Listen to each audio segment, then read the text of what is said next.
Okay, so we wanted parallel. That means we need the same slope, exactly the same. So it's going to be 1/2. And we want it to go through this point here. And slope-intercept form, y equals mx plus b. So the y value is 6. Our slope needs to be 1/2. And the x value needing to go through is -6 plus b. And we're going to solve that for b. Half of -6. I need more room to write this out. Half of -6 is -3, so we got 6 equals -3 plus b, and add 3 over.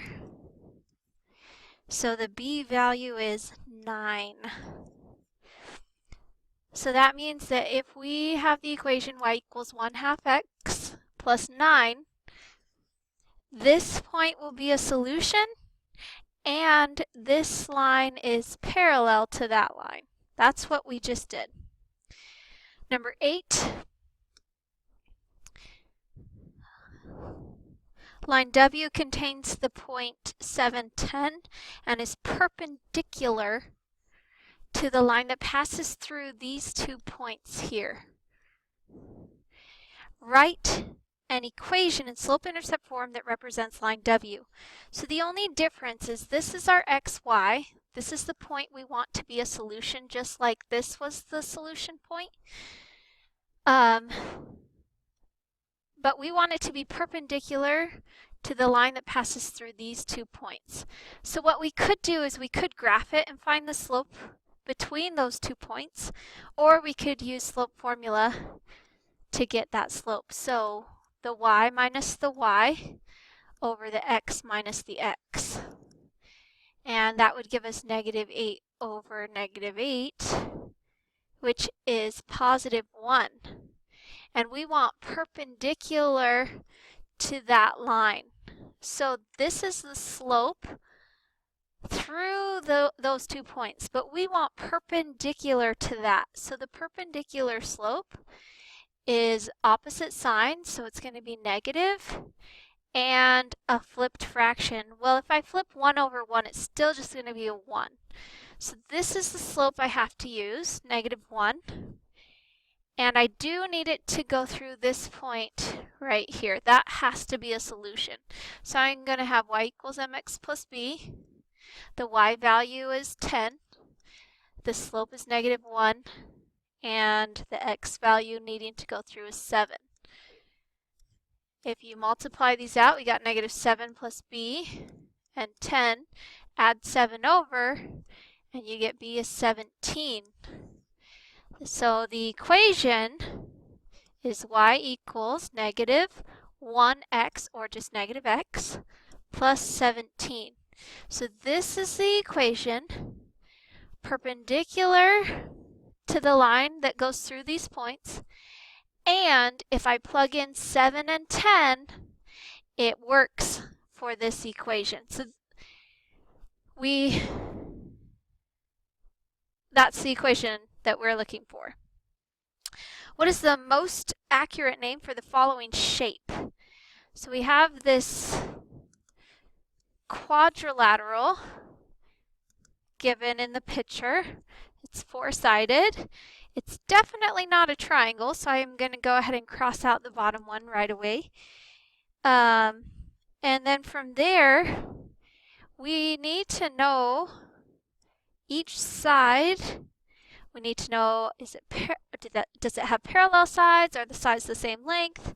So the way to do that is if we find the rise and the run for each side. So here we got 3 over 2. Here we have 2 and 3. Here's 3 and 2. And here is 2 and 3.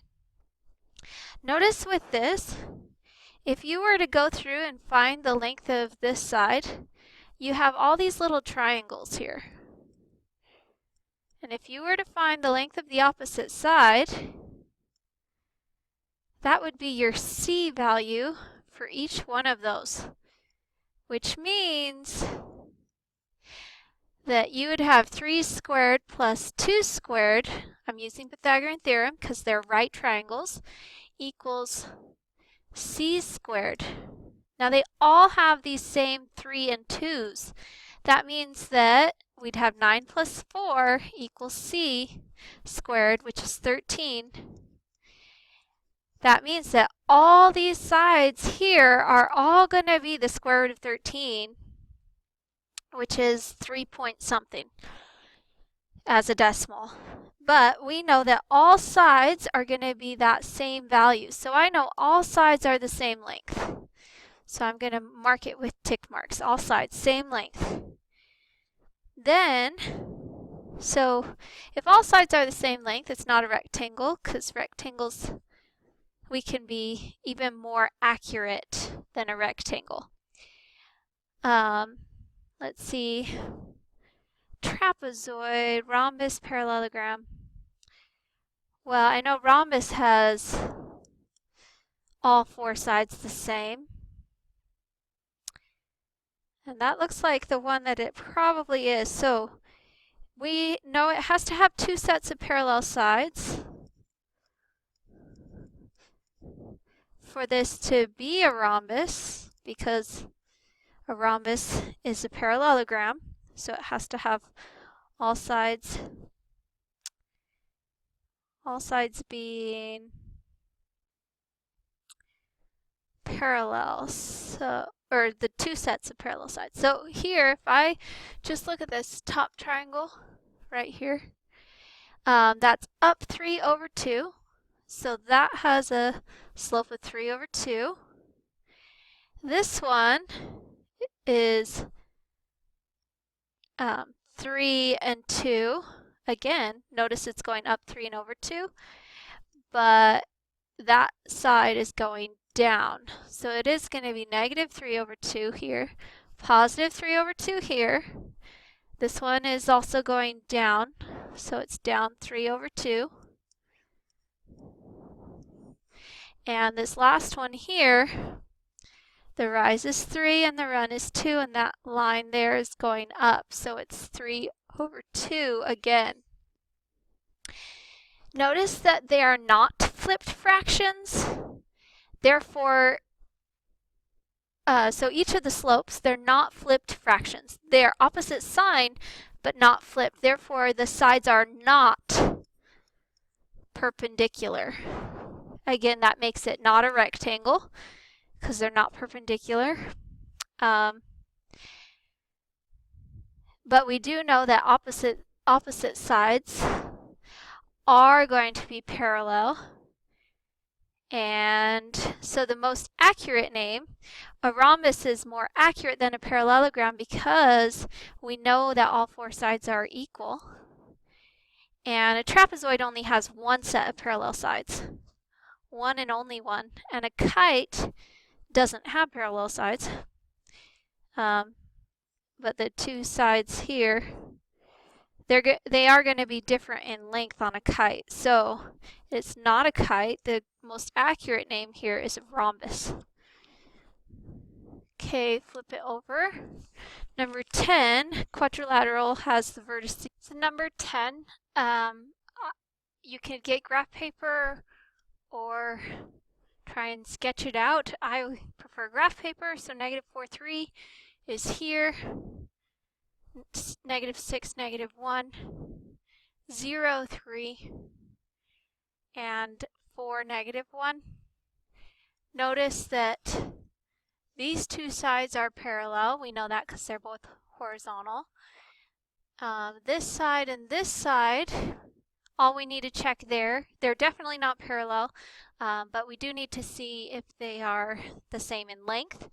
So if we look here, this is 1, 2, 3, 4, and this is 4 by 2, whereas over here we've got 1, 2, 3, 4, and 1, 2, 3, 4. So it's 4 by 4. That means these 2 sides are not equal, so it's not isosceles trapezoid, but we can say it's a trapezoid. So that's the most accurate name for that shape on number 10. Trapezoid. Which diagram below shows a correct mathematical construction using only a compass and a straight edge to bisect an angle. So remember that bisecting an angle. So I have my compass. Here's the angle, and we want to bisect the angle. I was just going to do it on the paper just so I remember how this is done. So first I draw an arc. It can be of any length. And then we move the compass and we change the setting so that it matches from point to point where we just crossed through. And we curve it through there and we switch it around, keeping that same setting from point to point. Oops, I just changed it. So here to here, and we curve it through there. So that's our bisecting an angle. And if I then draw that line, that is the bisector. That is the ray that cuts it into two equal angles. So the one that matches with our picture, well, we have to draw an arc at the beginning of any size. It cannot be C because that's a straight line. It can't be A. We have to draw a full arc. And then we have to draw from point to point and curve it through on both sides.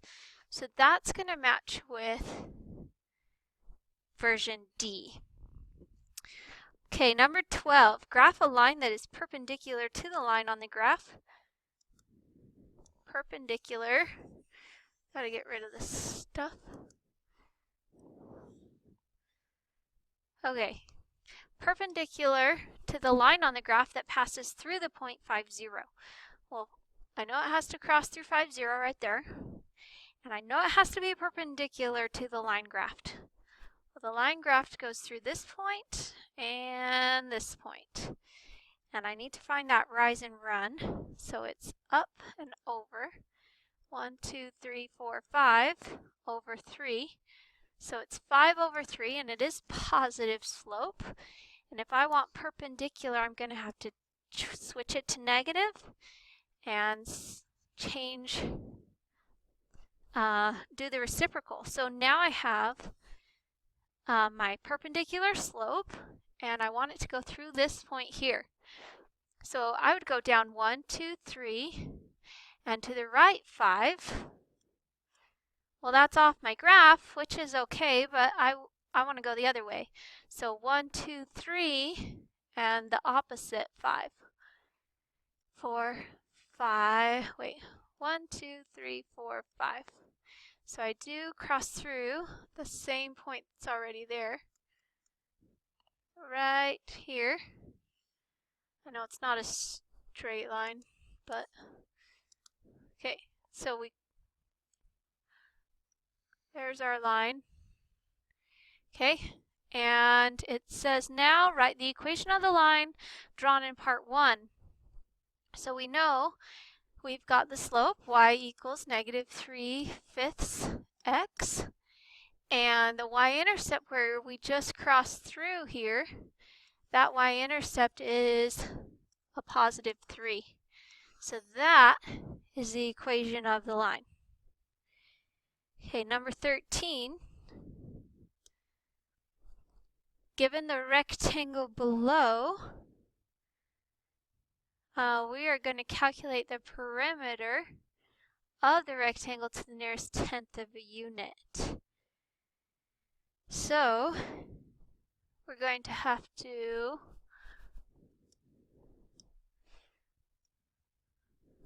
make this bigger so I can actually see it. And then we're going to find each side length here. And I did count those out. This is 2 and 3. This is 5 and 7. This is 2 and 3. And 5 and 7. And actually, I think I should have said this is not a rectangle, but a parallelogram. Because those are not 90 degrees. So we should say the following. Well, Okay, we'll just have to pretend